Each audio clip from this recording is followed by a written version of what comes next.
Salut, on se retrouve donc pour un tuto concernant l'éclairage Véret, plus précisément un éclairage intérieur.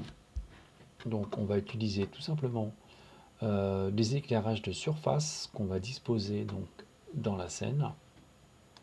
Donc on aura au total 1, 2, 3, 4, 5 lumières.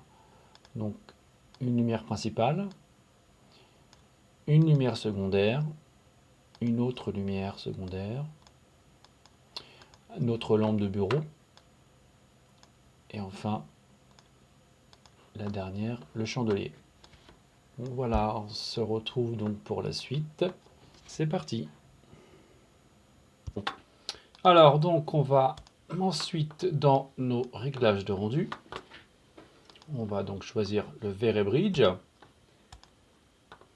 Voilà, donc nous y sommes. On va faire quelques petits réglages afin d'avoir un rendu relativement propre. La première chose qu'on va faire, c'est aller dans les options et activer le Show Véret Frame Buffer ici. Ensuite, en anti-aliasing, on va plutôt privilégier un filtre de type Area ici, là. Voilà, donc on laisse comme ça. Le sampler type, on va laisser en progressive pour avoir un aperçu rapide du calcul. Le DMC, on n'y touche pas. L'indirect illumination, on va y toucher. On active la GI. On va changer le brute force en primary en irradiance map. Voilà qui est fait.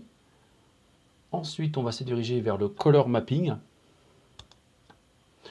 On va changer la valeur. Le gamma actuellement est à 2,2, donc je pense que voilà, c'est très bien. Par contre, au niveau du type, on va se placer en exponentiel. Voilà, ça va éviter en fait d'avoir des zones brûlées dans la scène. Quand elles sont soumises à une lumière intense, ça évite de se retrouver avec des zones carrément blanches, carrément cramées. Donc voilà, ce type de réglage a tendance à justement à atténuer cet effet désagréable. Je pense qu'on est bon. Voilà pour les réglages de rendu pour l'instant. On passe à la suite. Alors, comment on va éclairer notre scène? On va utiliser en fait un type d'éclairage artificiel en utilisant en fait un éclairage de surface de type rectangle. Donc on trouve ici dans les lights Véret Area Rectangle Light. Voilà. Donc on va utiliser ce type d'éclairage. Donc en fait on va tout simplement simuler des ouvertures. Par exemple, je vais me mettre en vue de dessus. Cinema 4D. Voilà. Je vais donc, ma première lumière, mon premier éclairage de surface, je vais le disposer donc sur le côté gauche. Voilà, sur le côté gauche, là, sur le côté gauche de ma scène. Jusque là, ça va. Je vais utiliser le même type d'éclairage avec une seconde lumière que je vais positionner derrière ma caméra. Voilà. Comme si on allait simuler par exemple une porte ouverte ou une pièce ouverte. Une ouverture tout simplement. Hein. Donc là, notre première lumière, lumière principale. Notre seconde lumière qui se trouve derrière la caméra. Jusque là, ça va. On va utiliser une troisième lumière, toujours du même type, Véret Area Rectangle Light, qu'on va cette fois-ci positionner hop, à l'opposé de la première, c'est-à-dire sur le côté droit, à peu près ici. Donc je me remets dans mon preview. Donc là, on a effectivement notre première lumière qui se trouve donc à gauche, ici. Notre seconde lumière qui se trouve donc derrière la caméra, là. Et notre troisième lumière qui vient se positionner ici, sur le côté droit de la scène. Donc on va avoir une source lumineuse qui va venir, une source primaire, on va l'appeler K-Light. C'est notre première source primaire, c'est la source principale. Voilà, qui se positionne donc à gauche de la scène. Donc on va l'agrandir, on va agrandir donc les rectangles là. D'ailleurs, je vais simplement sélectionner les trois lumières, les baisser un petit peu. Voilà. Donc, pour agrandir nos petits rectangles, il suffit simplement notre éclairage de surface. Il suffit simplement de bouger les petits carrés orange qui se trouvent ici, là. Voilà, comme vous le voyez, à gauche, au milieu, en haut, hop, voilà. Afin de simuler une ouverture, en fait, tout simplement.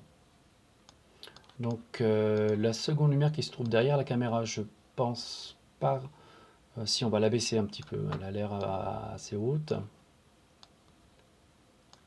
La troisième lumière, on fait de même que la première, on vient l'agrandir un peu, en largeur et en hauteur. Voilà, à peu près comme ça. Bon, voilà, donc dans notre scène, nous avons notre source de lumière principale, c'est-à-dire la première lumière, qu'on a nommée K-Light. La seconde lumière qui se trouve derrière notre caméra. Et la troisième lumière qui se trouve à droite de notre scène. Donc pour ces trois lumières, on va plutôt choisir une intensité exprimée en watts, comme dans la vraie vie tout simplement. Voilà, une unité qu'on retrouve dans nos maisons. Donc pour la première, c'est OK. Pour la seconde lumière, je passe en watts également. Pour la troisième lumière, je passe en watts également. Voilà. Donc ce qu'on va faire maintenant, c'est qu'on va ne laisser que notre lumière principale, c'est-à-dire K-Light active. On va désactiver les deux autres lumières. Nous allons ensuite faire un premier réglage d'intensité de notre première lumière, le K-Light, en utilisant le V-Ray IPR. En fait, c'est le rendu interactif, tout simplement. Donc voilà, là on a déjà un premier calcul. Je vais repositionner ma scène. Voilà, donc là on s'aperçoit qu'effectivement l'intensité lumineuse de notre rectangle est assez faible. Et d'ailleurs, il est dans la scène, on le voit carrément dans la scène, donc on va le déplacer légèrement. Donc je sélectionne ma première lumière, je vais le déplacer sur la gauche. Voilà. Et je vais booster son intensité en watts. On va passer par exemple à 2500 watts pour simuler un éclairage extérieur. Voilà. Donc là on s'aperçoit qu'en fait la zone sombre qui se trouve à gauche en haut en fait est due à la lumière qui se rapproche dangereusement du mur. Donc pour ce faire, je me mets en vue de dessus. Je vais décaler ma première lumière légèrement. Voilà. Je vais la tourner aussi. La faire pivoter. Voilà, là je pense que c'est pas mal.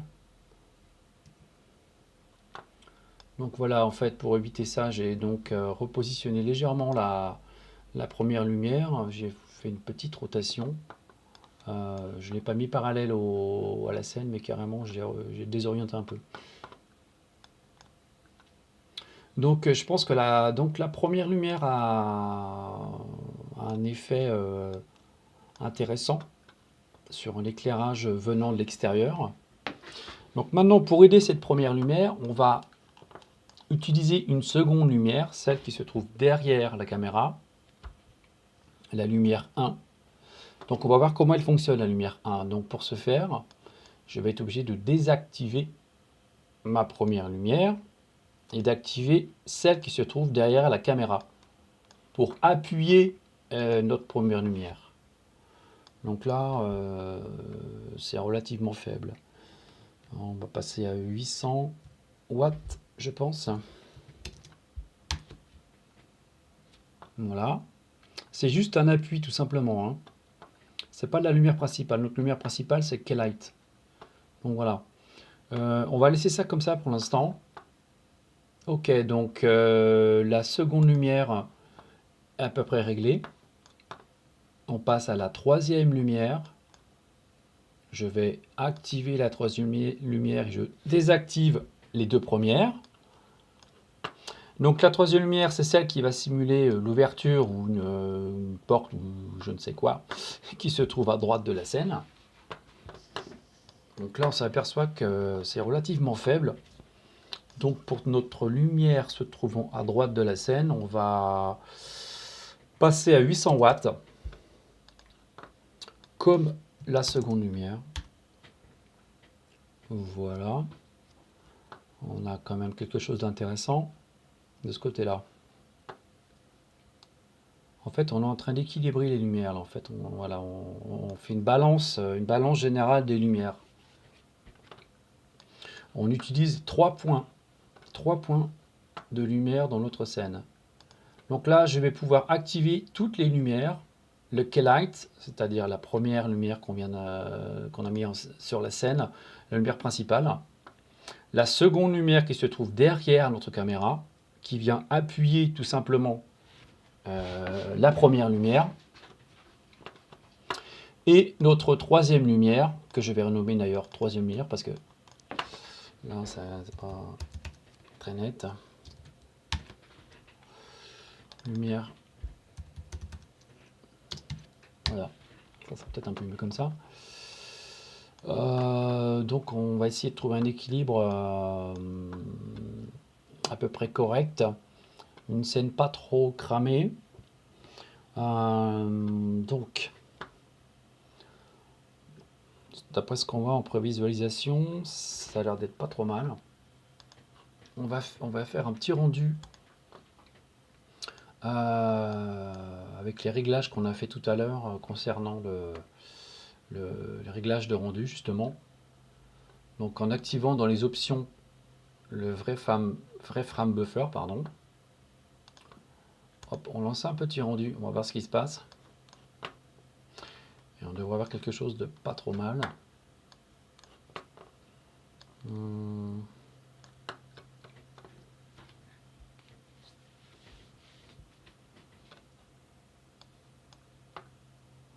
Un calcul.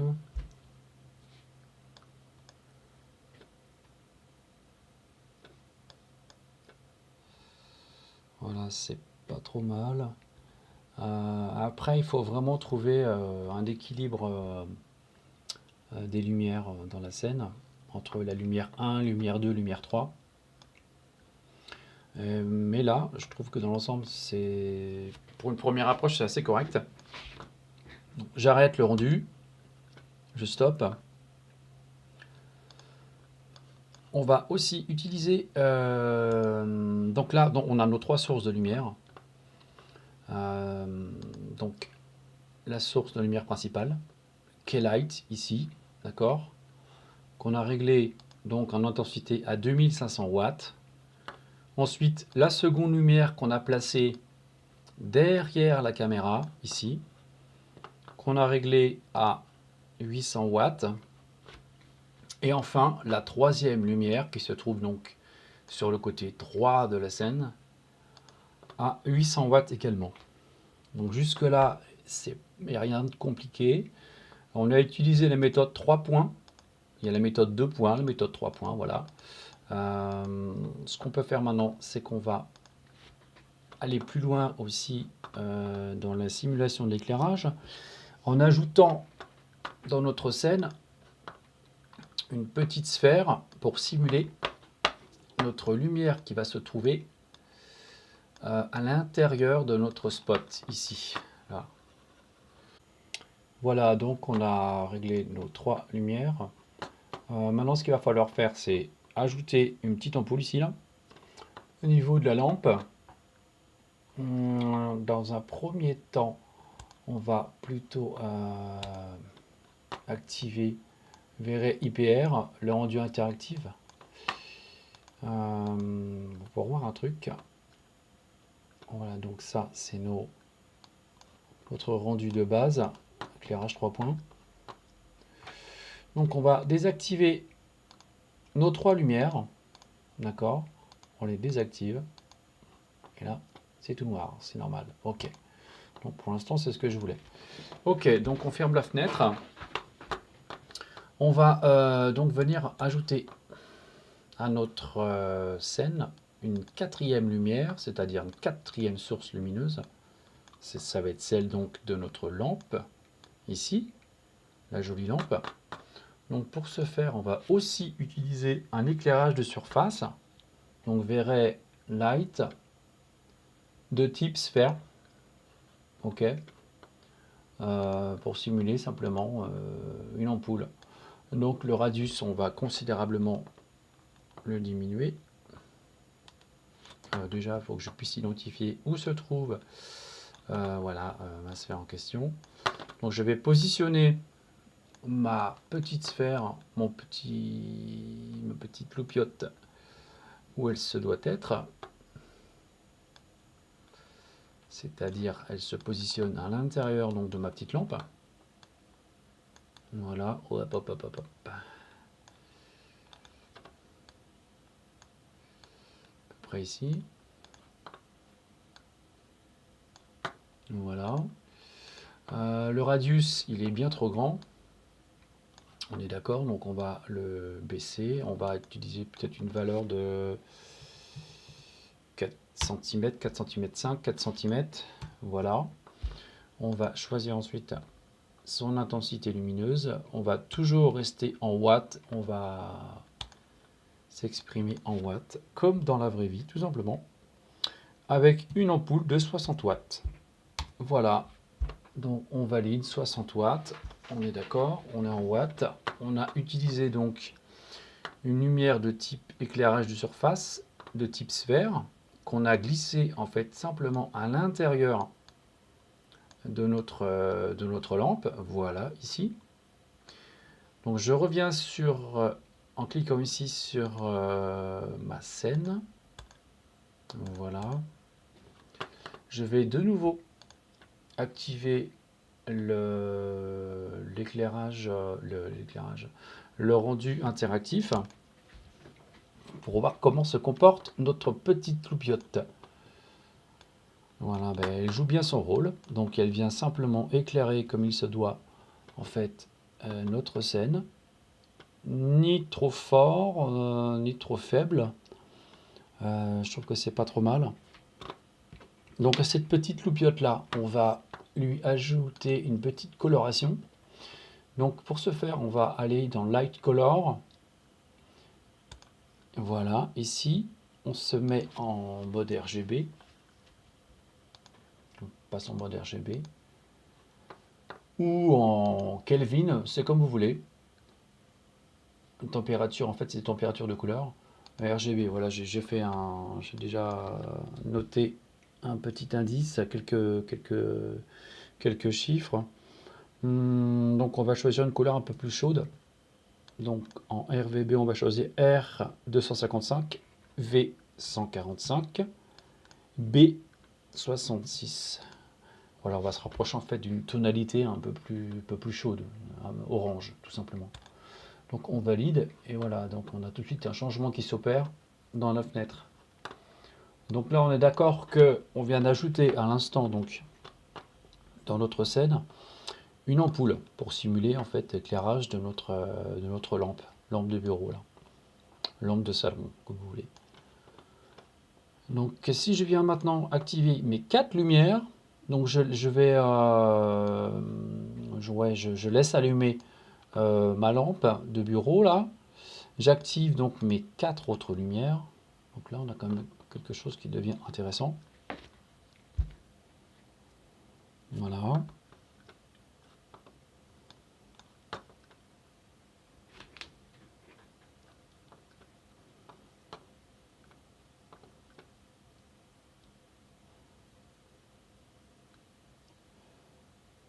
Ok, c'est pas trop cramé pour l'instant.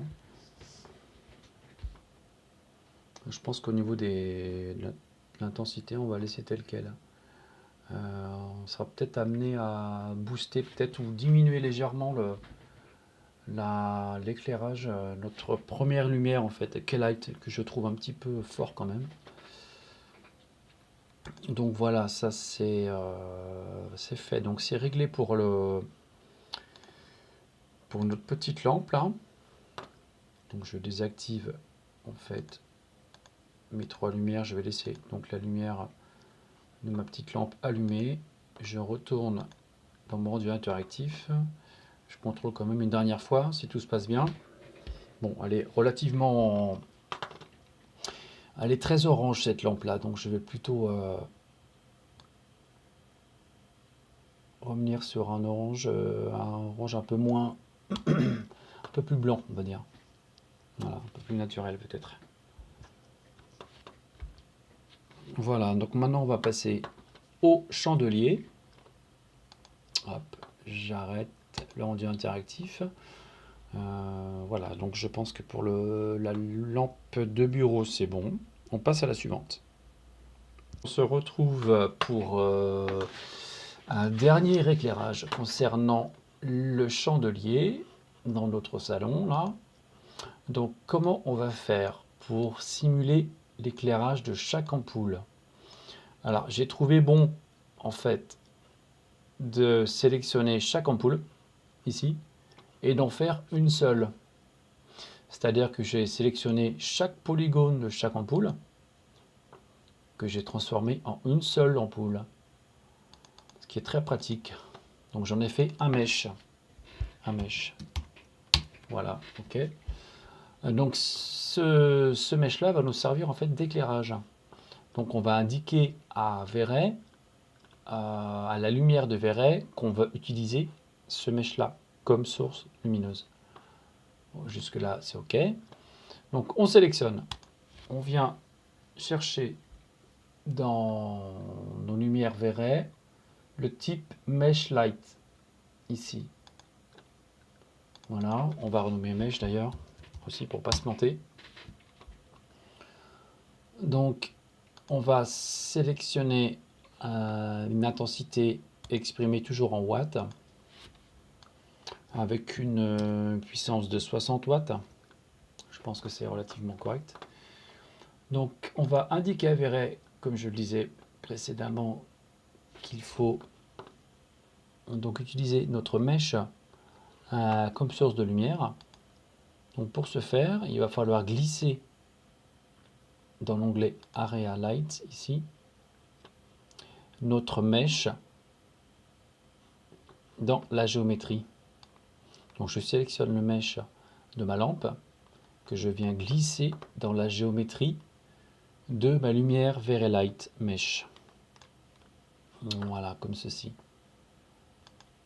Donc là, je lance un rendu d'une zone pour me rendre compte de l'implication que ça a sur la scène. Donc voilà notre chandelier, en fait, toutes les lumières sont allumées.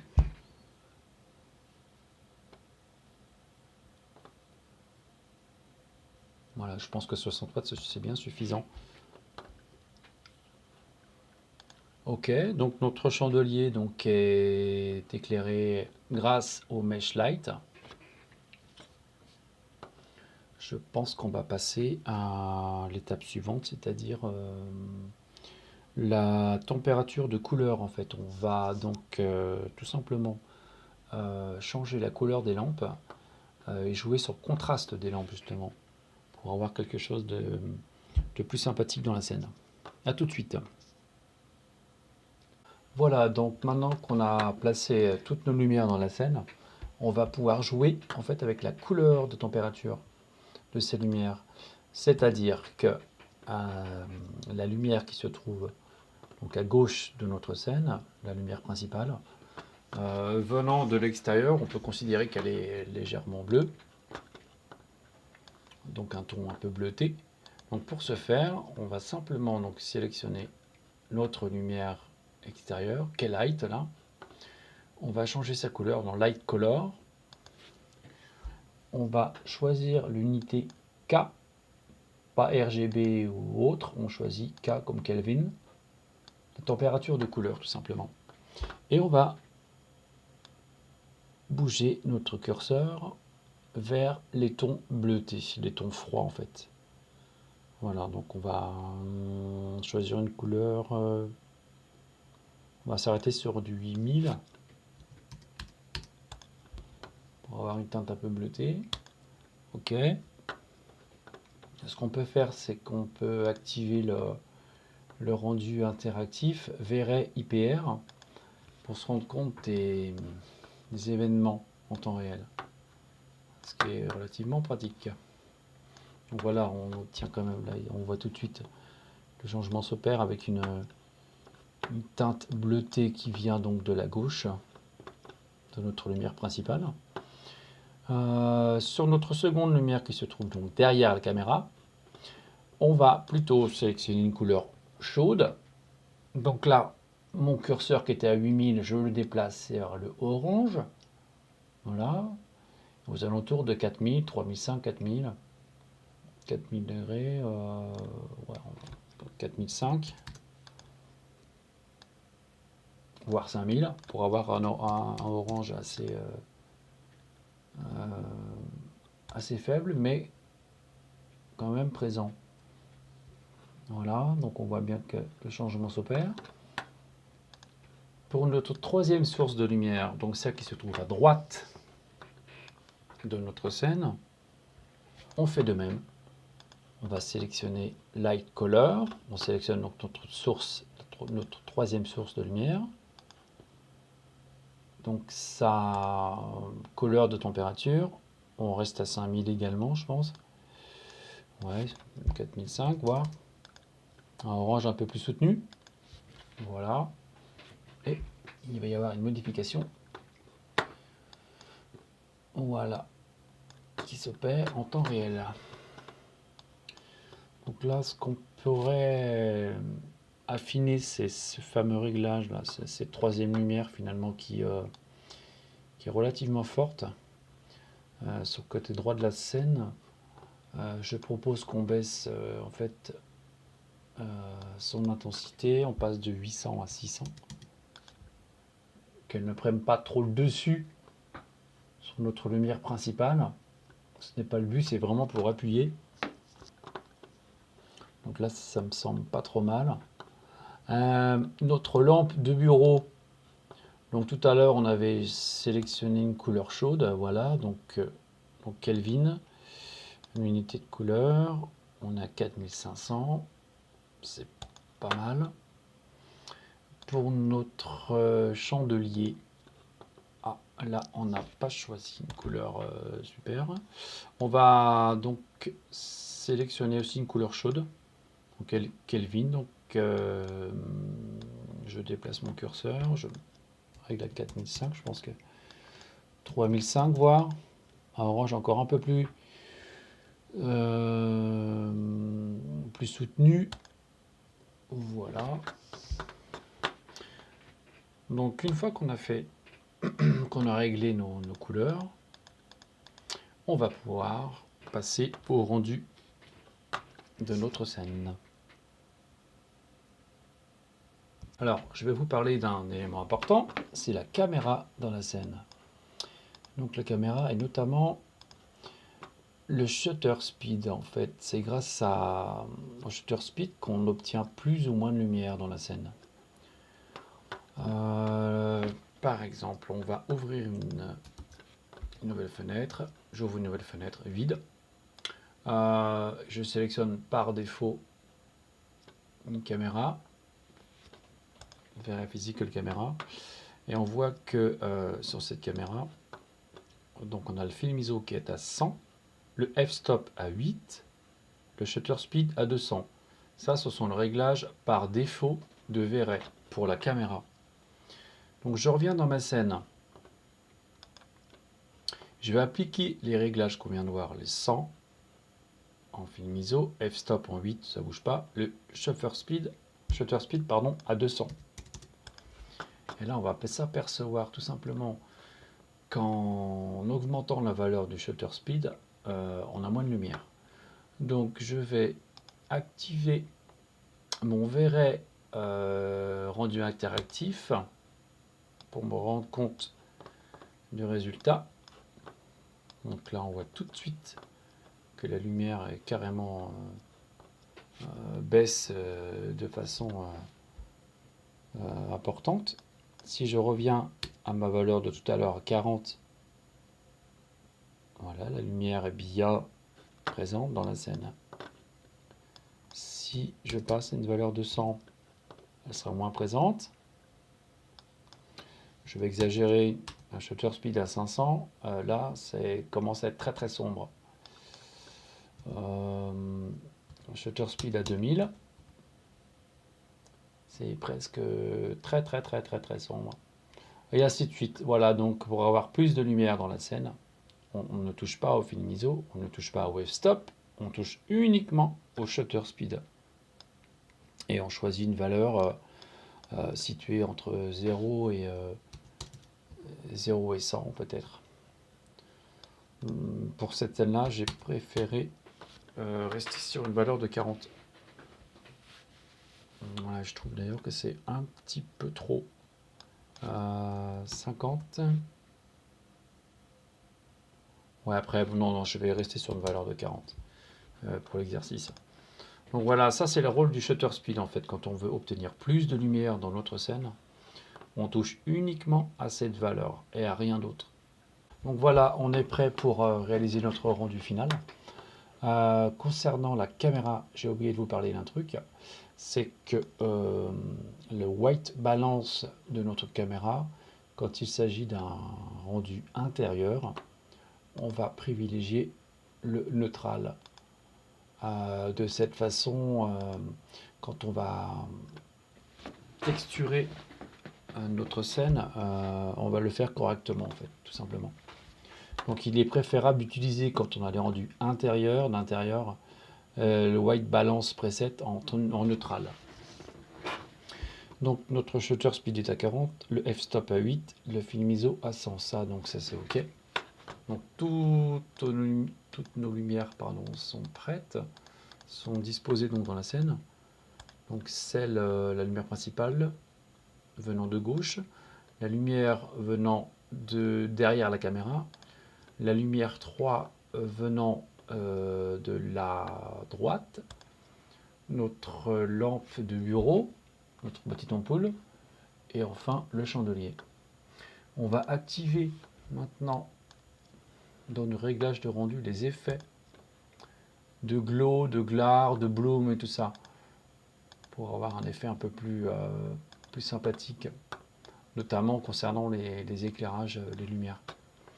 Donc une fois que je suis dans l'onglet VRailBridge Effets, je vais activer Lens Effect, j'active l'interactive, j'utilise l'accélération ici, j'active le bloom ici, le glare ici également, enable.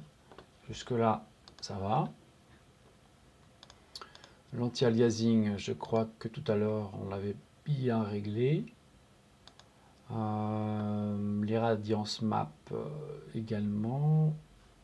La subdivision à 1500, je pense que c'est très correct pour l'instant. Je pense qu'on va pouvoir faire un rendu. Lancer un rendu final. C'est parti.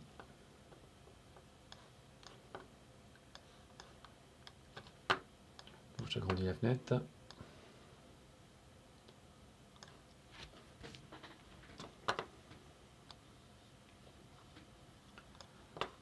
Pour pouvoir avoir accès à nos effets Glare et Bloom, tout en bas ici en fait, tout en bas de la fenêtre, il y a ce petit icône là. Quand on clique dessus, on a accès directement donc au contrôle des effets de glare, des glows, tout ça. Donc qui est peut-être très pratique, tu vois, quand on clique dessus, on a accès à ces fonctions. Donc là j'attends avec impatience que le rendu se fasse. Donc là il est assez lent parce que j'ai tout simplement boosté certaines valeurs.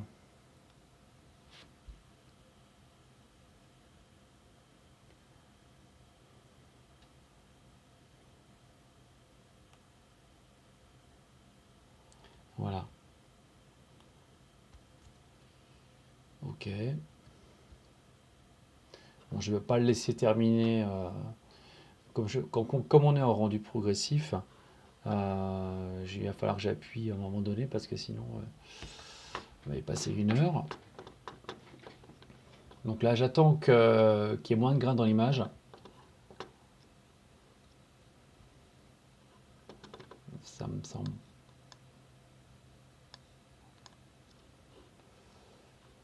Bon, je crois qu'on va stopper le calcul là et on va activer les effets de glow situés notamment sur toutes les lumières et plus précisément sur le chandelier.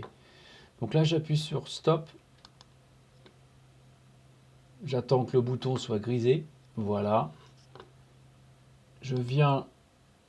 Voilà, je viens tout simplement réactiver mon effet Bloom Effect ici là et le Glare Effect également. Donc on va simplement je vais désactiver plutôt le Bloom Effect et conserver uniquement le Glare Effect en changeant la taille du Glare. On a un peu plus forcément plus d'effet sur la lumière. Moi ce que je veux c'est obtenir quelque chose d'assez précis, assez fin. Hop, hop, hop.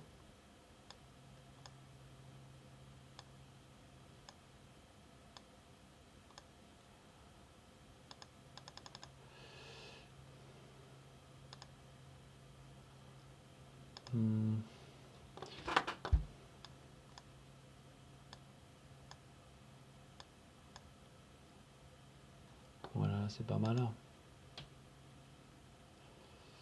Voilà, là j'ai réactivé le Bloom Effect là. J'ai simplement réglé dans un premier temps le glare sur les ampoules et j'active ensuite le bloom.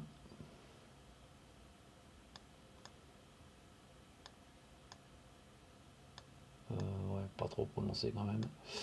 Voilà, donc ensuite il suffit de jouer après avec ces valeurs là et on obtient quand même une image fort sympathique. En utilisant donc simplement 3 éclairages de surface, éclairage 3 points, un à gauche, un derrière la caméra, un à droite, plus notre ampoule de la lampe de bureau et ainsi que le chandelier. Si on clique en bas là, tout en bas de notre fenêtre du VRF RAM Buffer, on va avoir accès en fait à d'autres fonctions à droite de l'écran. Vous voyez, je clique en bas, j'ai une option qui s'appelle Level, comme dans Photoshop. Je clique dessus, j'ouvre. Non, c'est pas ça que je voulais. Pardon, c'est les courbes. Voilà. Et je vais donner un tout petit coup de courbe sur mon image. Donc je clique en bas, ici. Je clique. Je déplace ce petit point comme ça. Et je viens me balader. Donc là, j'aurai beaucoup plus de lumière. Là, beaucoup plus de contraste. Donc je viens simplement décrire une courbe en S. Mais vraiment léger. Voilà, je clique en haut là, ok. Je prends le petit point rond et je déplace. Je vais recliquer en bas. Essayer d'avoir un contraste, un peu plus de contraste dans l'image. Vous voyez, si on bouge, on voit tout de suite l'effet qui s'applique. Donc là, voilà, j'ai donné un tout petit coup de courbe que je réalise souvent pour les rendus intérieurs. Ça donne un peu plus de peps à l'image.